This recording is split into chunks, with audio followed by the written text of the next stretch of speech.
Misgendering a trans person deliberately to invalidate them, to make fun of them, to insult them is a form of disrespect and it's transphobic. Ito na yung bagong technique nila ngayon, that when they want something from others, they will force it out of you by labeling you homophobic or against their kind pag hindi mo ginawa yung gusto nila. Well, this is Pinoy Extreme and pag-uusapan natin ngayon yung ugali ng mga new generations LGBT. Let's do this! This is Pinoy Extreme. Ang hindi ko talaga naiintindihan sa mga tao, why is it so hard to respect a person's pronouns? Because unang-una sa lahat, it doesn't cost you anything. I disagree. It cost us reality and the proper usage of the language. Ang language kasi ginawa yan para magkaintindihan tayo, hindi para lituhin nyo yung mga tao sa kung ano ba yung gamit ng language, base na lang rin sa kung ano yung feelings nyo. That's not how language works and that's not how reality works.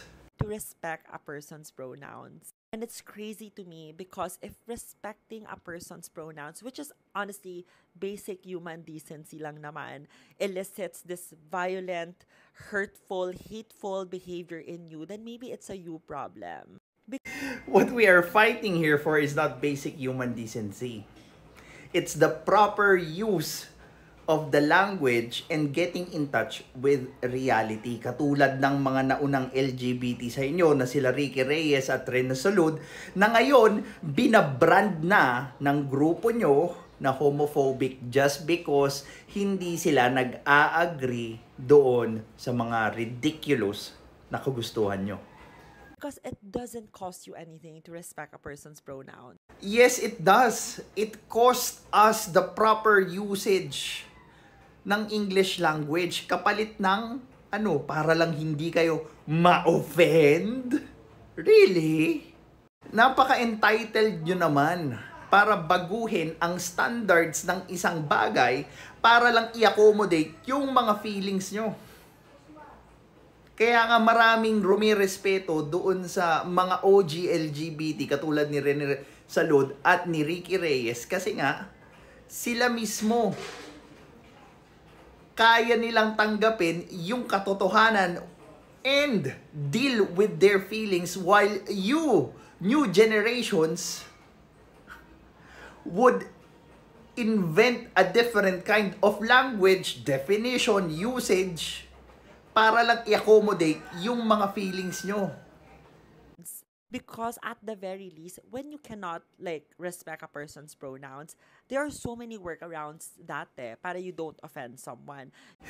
If you get offended by reality, then how is it on us? Bakit kami yung mag-a-adjust? Yun yung realidad, yun yung katotohanan. Why would we play out with your delusions kung pwede naman kaming maging aligned sa kung ano yung realidad? Hello? You can form sentences without using pronouns, napakadali. Or you can magtagalog ka because our language is gender neutral. Or gamitin mo yung pangalan nila. Instead of saying, let's say, she owns that jacket, you can say, oh, Aura owns that jacket.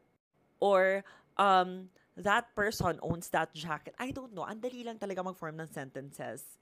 Yes, I agree. Madaling mag-form ng sentences. Alam mo yung hindi madali? Yung tanggapin yung realidad ng katotohanan na hindi mag-a-adjust yung language para sa mga feelings nyo.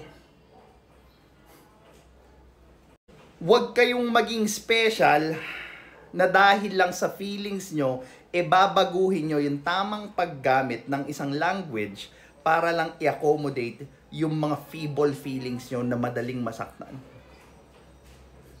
This is Pinoy Extreme. Have a good day.